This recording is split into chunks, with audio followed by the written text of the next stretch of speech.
So other than the ontological argument, cosmological argument, and then a related argument to the cosmological argument is teleological argument, argument from design. The argument is also that why do we need God? One is that God is required to punish or reward the actions of the human beings. So, in order to maintain the morality, God is necessary. There has to be some check on the who and what results or human beings. I mean, as human beings, whatever we do, our actions, we will be uh, afforded for rewards for our good actions and also punishment for our bad actions, immoral actions. So God is source of morality in this world because God ensures that everybody gets the just reward for their actions. The somebody who ensures that human beings act morally, and if they don't act morally, they're punished. And you will find that this is very much there in monotheistic religion. God is also just God, but God is also like a strict administrator because God is all knowing and omnipotent, all powerful. At the same time, God is also arbitrator in the sense that God decides or passes judgment on our actions. And it is not that we are not told or foretold about the uh, do's and don'ts, because if you look at morality, the Christian morality or morality in the sense of being a duty, any religious person has a duty to obey the commandments, the scriptures or word of God. We are supposed to follow the word of God. If I have faith in God, or if I belong to any religion, whatever religion I belong to, if I say that I believe in God of that religion, so that religion already has revelations, and based on those revelations also include what God has prohibited and what God has allowed.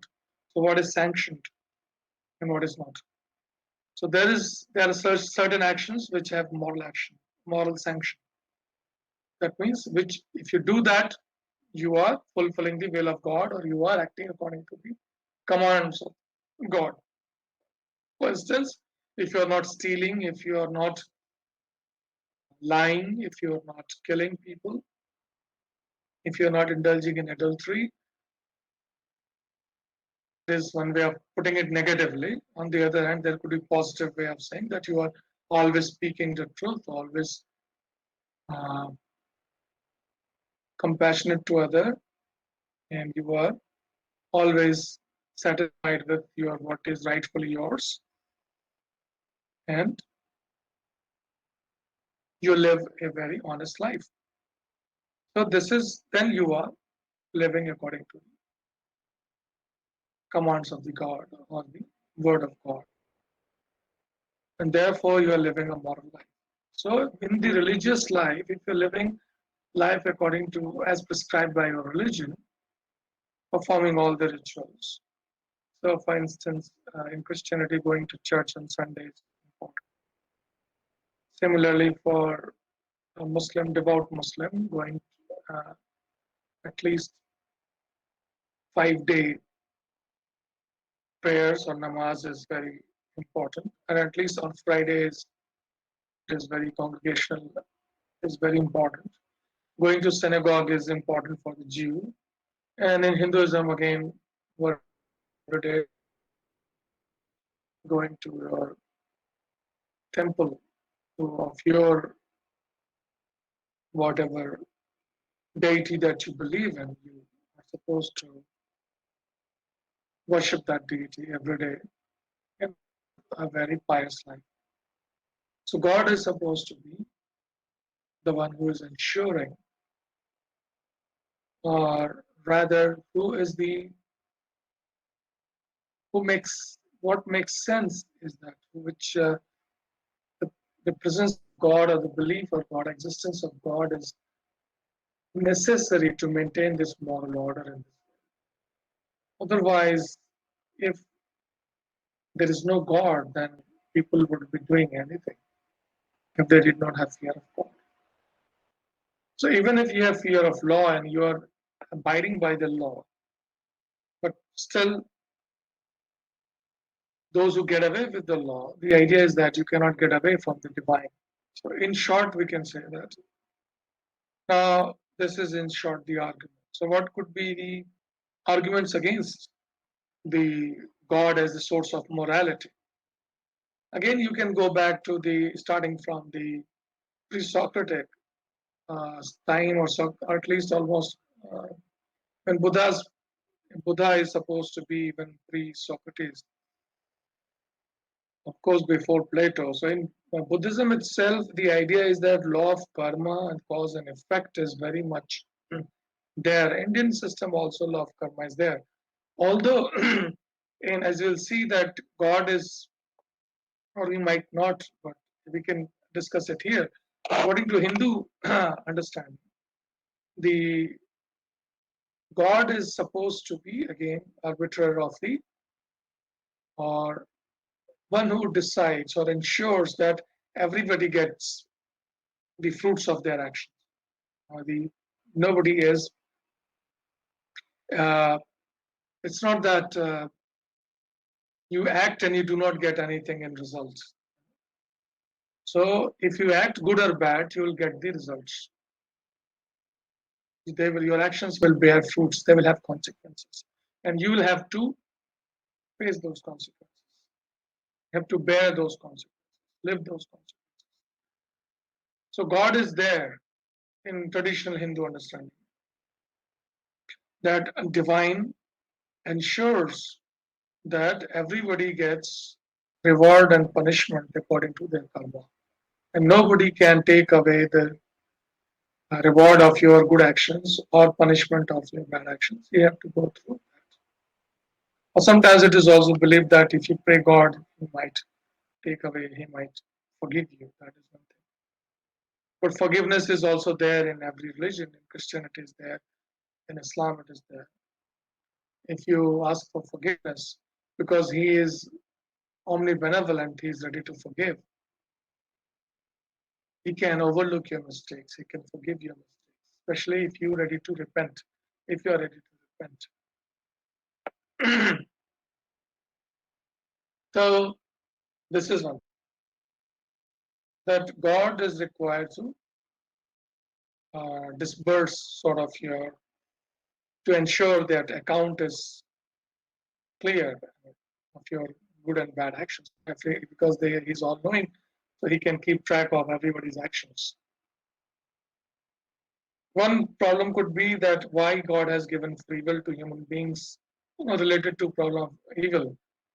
We can discuss it there, but just we can mention here that for morality, being responsible for my action, I must have free will. But it is God who has given me free will to do whatever I want. So why does He not ensure that I do only good and not bad? And therefore reduce the misery in the world as such. And this will be a question again we can consider and will consider in when we discuss problem of evil, the problem of evil. But do we have to believe in God or some unknown power, like in Nyaya it's called Adrishta, or those who are the Vaisheshika, sorry, Vaisheshikas, at least I think this concept is in Mimamsa as well, Adrishta. So that is something, your past actions are in the realm of unknown, the Adrishta, unseen. And that which is uh, arbiter of your or ensure with that which ensures whether you will get that you get the reward or punishment for your good or bad actions, or respective good or bad actions, is adrishta. Although in the Nyaya you'll see that this adrishta is not supposed to, it does not have that agency, that required agency to do such a task, like ensuring that law of karma is maintained. That is, you get phala of your actions, your karma, karma phala. Phala, therefore, it is fruit is usually defined, used as translation of the karma phala is the fruit of your action. Whether it is sweet or sour, depending upon what you did. But you remember the in Buddhism, according to cause-effect relationship, or pratitya samutpad, this being that happens, idam sati, idam bhavati, a simple cause and effect relationship. There is no central authority or God observing and taking note of everybody's actions and ensuring that you get results of your actions in this life or the next, because then punarjanam comes. Because if you have to explain that the karma according to karma theory, so if you believe in this idea about karma, about your actions, morality based on your the God is required to ensure that you get your karma phala, that everybody gets the karma phala according to their karmas. You have to then and explain why I have certain life. Where is this beginning? If universe was created by God and I exist just I'm born into this world, then what I do or don't depends upon what I'm being taught according to my family and society values that I'm being taught. So if I'm not sincere, or or maybe the idea is that God considers children's mistake as small children's mistake as they're not considered serious or they're ignored. Only when you become capable of self-reflection, when you are able to discern or discriminate right and wrong, when you are taught right and wrong by your parents and society and teachers, then only you are responsible for your actions. No. So there is one explanation in Christianity and maybe at least that you have been taught, you are grown up, so now you can't pretend or you can't make excuse that you don't understand.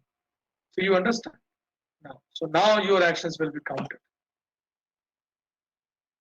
As compared to when you are below 5 years or very young child, it will be supposed to be that you did it in innocence. You did not know what actions or your actions are going to affect others, good or bad. So you did not have this sense of good and bad. But in Hindu philosophy, there is a Christianity and Islam, and also in Judaism, past birth. But in Indian context, Buddhism, Jainism, there is past birth. So present life as a result of your the dukkha and the sukha in this world, the misery and the happiness in this world, joy in this world that you have, the life that you have presently, result of your past actions. So when did it start? So they said that it is coming from the time immemorial, anadi. Again, further no answer, satisfactory answer. That when did it start? So when was it start? When did it start, and what happens when everything is at the time of dissolution or at the time of destruction? Destruction, evolution that goes on. So when universe is evolves from its dissoluted state, where three gunas are in equilibrium. And when the disturbance is caused and it is again starts evolution, then again we are, according to past birth actions, everything, it's like everything is kept in store. And again, everybody is given body and life according to the past karma, whatever that you have done. So, whatever we are doing, we are accumulating merits and demerits. And present life is result of certain past merits and demerits. And what I'm doing right now, also, some are immediately materialized. So like if I touch fire, I will burn, as simple as that. But some of the actions are stored in the sanskaras. I will see in yoga when we discuss. So there are sanskaras that are stored. And according to each individual sanskaras, the actions generate sanskaras, and sanskaras generate actions. So there is a cycle. And according to you and sanskara and action, you get the result. So God is required. For Buddhism also, it is, you have to explain that where does it all start. But one simple thing that they avoid, or they don't, they think that God is not required. So you can have religion without God, you can have morality without God, or you can have simply based on your reason. Because gods also cannot recommend what is in itself intrinsically evil. Because the same old question, does God love what is good, or something is good because it is loved by God, and which is more primary? That means gods also cannot recommend what is immoral or what is intrinsically immoral. So that is, you can read in detail about this argument from morality or moral argument for God's existence. And of course, God, if you want, you can further explore Immanuel Kant's view that being a Christian, at least I think he held the view that immortality of the soul, freedom of will, and the God, these three are the postulates of morality. So without these, you cannot say this. You cannot hold morality.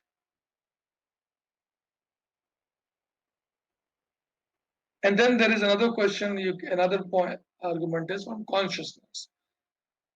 Now, how can we explain consciousness? What is the cause of consciousness in this world? Why consciousness exists in this world? And there is, in this material world, if this world is physical, how can we explain consciousness? And nobody has satisfactory explanation. So one response is that God is one who has given consciousness to human beings. Despite we might be product of, even if somebody says that our bodies are physical, our soul or our consciousness that we have is because God has given it to us. And you find many verses, many in scriptures, many descriptions about it, according to different religions. So further detailed argument can be made and explored. That is, in short, that is one. Because in this physical universe, there is nothing which explains consciousness. Because everything is physical. And if fundamentally the universe did not have consciousness, or the constituent elements did not have consciousness, then the product have consciousness. So either consciousness is as an emergent property, which is one view, evolutionary and materialist view, or everything is material. Consciousness is an illusion, or consciousness is an addition, in the sense that after this physical universe evolved, God gave consciousness. God is the source of consciousness in everything, but we can't deny that there is no consciousness. We are conscious. We feel that we think we feel. So we can't deny consciousness. Consciousness is there. So there has to be some explanation. Now either this explanation, this universe. So how come this physical universe? Therefore, uh, they are panpsychists. They say that consciousness is everywhere. All is consciousness. Like pantheism, panpsychism. Psyche is soul or consciousness. So everything is mind, you can say. Everything is consciousness. Everything has consciousness. So universe contains consciousness at the fundamental level. Or consciousness is also there at the fundamental level. And or another view could be Advaitist position that ultimate reality is pure consciousness, but it is undifferentiated, it is unindividuated, and the world you see of material as well as the difference, the world of plurality that you see, whether material or conscious individuals, is an illusion. But ultimate reality is pure consciousness and only consciousness. कुल मिला के 9 argument न्याय कुसुमांजलि में दिए हैं उदयन ने. उसमें से दो तीन जो हैं, तीन जो है एटलीस्ट तीन पॉइंट जो ऐसे हैं जो मिलते हैं, जो हमें क्रिश्चियनिटी के आर्गुमेंट्स है, जो अरिस्टोटल के आर्गुमेंट्स या थॉमस एक्विनस के आर्गुमेंट्स आप देखेंगे 5 वेज. इसमें प्राइम मूवर की बात है, फर्स्ट कॉज की बात है, और नेसेसरी बीइंग की बात है as the support of the contingent. इन एक absolute relative to absolute value का जो डिबेट है, जो पोजीशन है, वो पहली चीज तो आपको ये याद रखनी पड़ेगी कि न्याय में कि फर्स्ट कॉज गॉड. मान लीजिए हम कॉस्मोलॉजिकल आर्गुमेंट लेते हैं, कंपेयर करते हैं. ऑन्टोलॉजिकल आर्गुमेंट तो है नहीं इसमें. So we compare cosmological argument with, as we said, Aristotelian or Thomas Aquinas version. तो पहला क्या है, जो अगर कोई इफेक्ट है तो एक तो प्राइम मूवर की बात उन्होंने की है, और सेकंड जो उन्होंने कहा है कि फर्स्ट कॉज आर्गुमेंट. अब वो किस तरह का कॉज है गॉड. न्याय में जो है गॉड जो है, सबसे पहला हमारे लिए इंपॉर्टेंट है कि गॉड एक इटर्नल सब्सटेंस है, मगर गॉड एफिशिएंट कॉज है, मटेरियल कॉज नहीं यूनिवर्स और क्रिएशन का और वर्ल्ड का.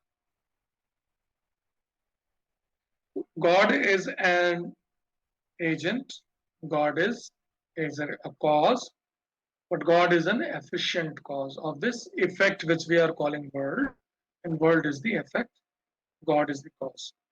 But there is material cause, that means that which material of which the anything is made up of. Simply that this table is made up of some wood, or there is another table which is made of fiber. So the material of which anything is made is also cause of that. God is not material cause of the Nyaya. God is not the material cause of the world, which is an effect. So first there is an effect. Universe is an effect. It must have a cause. That cause is God, but God is the efficient. And why God is not Nyaya. God of Nyaya is not the efficient, only the efficient cause, not the material cause. Can you tell me? What is the material cause of the world according to Nyaya? They are made up of atoms of earth, water, fire, air. They are infinitesimal. They are eternal. So God does not create atoms. God is only required to start creation as the one who organizes the atoms and initiates the process of the binding of the atoms. So the atoms in itself are of infinitesimal magnitude. So they themselves cannot become the effect visible. What we call effect. Effect is always of intermediate magnitude. Objects that we see are constituted of the constituents, very small constituents. So the effect is the composite. And anything which is composite is not eternal. But if something which is simple, such that it cannot be broken into further parts, it has to be eternal. Because then it was not created, because it was by nature there. It's very simple. So atoms are very simple. The space, time, they are also not the material cause. Only atoms, but atoms also not in the, they are the primary state. That is the, when they are, which are of the very infinitesimal. So infinitesimal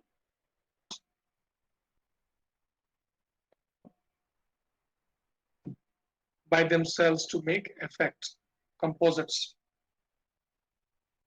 So they, from anus there is, and then trasarenus. This is the how evolution is. So after trasarenus, or the, when two atoms are combined together of any substance, let's say prithvi or jal, or earth or water, air, fire. These four, everything is made up of these four, combination of these. So is what we are calling an effect. So God is eternal. So is the ultimate constituents of this world are also eternal. That is these atoms. So what are the conditions of being an efficient cause? So first that he has given is karyat. That means because karyat is from effect. Because there is an effect, there must be a cause. The world is an effect, hence it must have an efficient cause. And that efficient cause is the intelligent agent God. An intelligent conscious agency is required in order to order and design the universe and all the phenomena in it. So that is karya. That is from the this observation that universe or the world is an effect. All right. Now, what are the conditions for that are laid down by God being the nimitta karana or the efficient cause? Out of the nine, in which karya, ayojan, धारणात् पदात् प्रत्ययतः श्रुतेः वाक्यात् संख्या विशेषात् साध्यो and vishwavidabhya. So from effect first, and then the first thing is that God is, the universe is the effect, so God is the efficient cause. Second, ayojan or ayojak, so God is the one who arranges the atoms to, he starts the process of combination of the infinitesimal atoms of the four fundamental substances to start the creation of the universe that we see. And then God is the also padat, that is, God is the one who gives the word the denotative power to refer to the to objects. So out of the nine, first is karyat. So world is an effect and God is the efficient cause. Atoms are inactive, although eternal, they exist, they have existed along with the God. But God is what which imparts the motion, necessary motion to start the process of the combination of the atoms or binding of the atoms. So God is ayojanath, that is ayojanath. And this is what you can compare, call it the prime mover case. God gives the first energy or the source of an first energy, which starts of atoms. The interaction between atoms. It does not start by chance or by any unseen power or drisht. And as well as the universe or the world is sustained by the will of God. If there is no will of God behind this universe, it will be destroyed. So it is Drityadeha. So Driti. So he is upholding the world. Or so similarly, so one is first cause argument, Karyat, first cause argument. Second, Ayojanat is the first prime mover argument. And third is that the necessary condition for all the contingent. God is the sustainer. God is the necessary support for the contingent universe.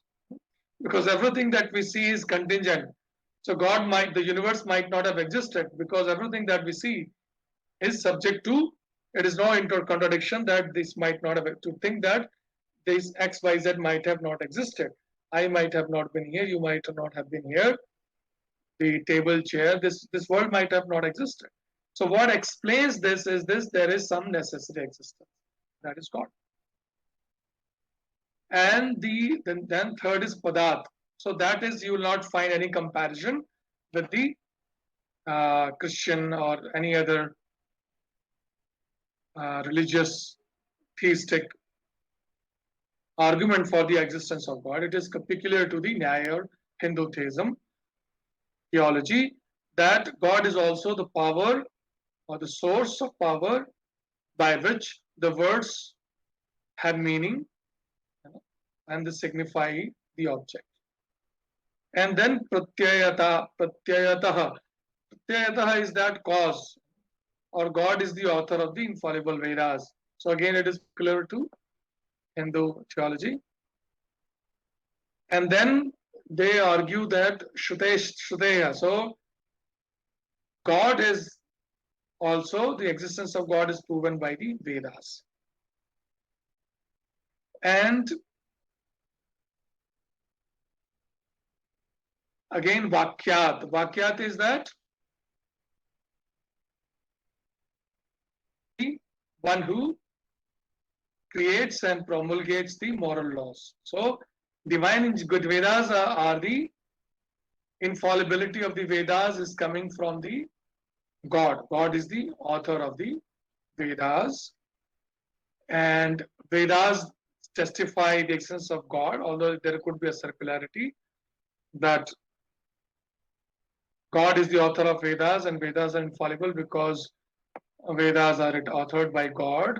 And at the same time, Vedas declare that existence of God again. So there is circularity. It's like God is declaring his own existence. But God is the source of God maintains the moral laws because God has given or written the Vedas or moral injunctions. And then God must exist because the conception of number, of atoms, as far as the sheer magnitude is concerned, the atom combination of number requires that concept of numbers, because one can be seen by anybody, but two is a conception that it requires a mind, a conscious mind. So one atom and one other atom together, they don't come together and combine to become a dyad or dwanuk. Two anus do not come together and combine and become dwanuk, because they have infinitesimal magnitude. You can directly perceive number one, that you can see one object, but then the idea that they have to be combined into two or three requires knowledge of numbers. So Sankhya Visheshat. So God exists because without which this process of combination of atoms 1 into 2, 2 into 3 would not have been possible. And then God is one who guides the fruits of our actions. We get our fruits because so karya karyat ayojanat धृत्यात् पदात् प्रत्ययतः श्रुतेश्च वाक्यात् संख्या विशेषात् साध्यात् and विश्वविद अव्यय सर्वज्ञ. So God is all knowing. अच्छा, पहला का क्या है, कार्यात को कैसे एक्सप्लेन किया है? तो क्षित्यादिकम सकर्तृकम कार्यत्वाद घटवत सकर्तृकत्वम च उपादान गोचर उपादान गोचर अपरोक्ष ज्ञान चिकीर्षा कृति मज्जन्यत्वम. So universe is a effect just like any object like ghata, and even if you consider that trees evolve, the universe evolves just like from the seed trees evolve, a tree evolve, a sprout comes naturally. You still require an agency to make it possible. So kshiti adikam sakartrikam karitvat ghatvat. So just kshiti is prithvi. So earth, just earth because of being in effect sakartrik. There is someone who is efficient. There is a cause, the karta. There is someone who is the karta, creator of this. Because if anything is an effect, then it must have a cause. And cause is the here efficient cause. So Prithvi or the world and everything in it, just like the pot, ghata, just like the potter is the efficient cause of the pot, clay pot, ghata, or human beings are the designers and creators and producers of so many artifacts. Similarly, the world as an effect is already presupposes an efficient cause, an agent, an intelligent agent, which ensures that designs that particular existence, which shows displays design, an intelligent design. But what are the characteristics of that creator, that cause, that efficient cause?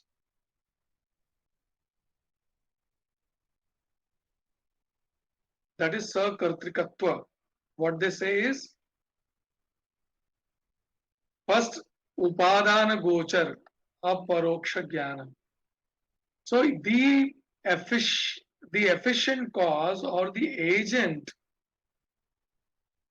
must have the direct knowledge, that is aparoksha jnana. Yeah, A is non, paroksh,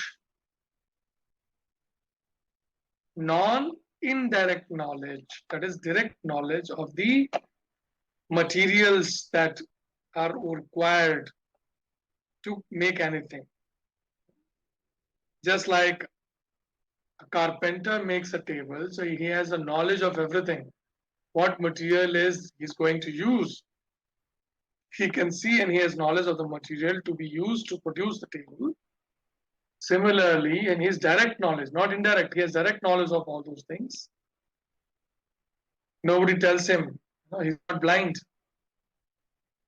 God knows what are the components required, material components required to produce these. So he is first upadana gochara, aparoksha jnana, and then he should have cognition, knowledge, indirect knowledge of all the things required to produce. And when he has the knowledge of all the material cause, the components, he should have chikirsha. That is, he should have the desire to create the world. and finally he has the volition, the kriti. So Anagochar, Aparoksha Jnana, Tikirsha, and Kriti. So Jnana, Iksha, Kriti. Jnana, these three. So he should be have the ability to start the motion, the volition, the will to start the motion. But there is a difference between desire and will. He should have knowledge, but just having knowledge that carpenter has a knowledge, a person has knowledge of what materials are required to produce anything is not enough. He should also have the desire to do that. If he does not have desire, no activity will take place. Nothing will be created. He will have the desire plus the volition to start the motion. Finally, start moving things around. That is the requisite of the being the efficient cause, right? So, tomorrow we'll see the next one. Is this clear so far?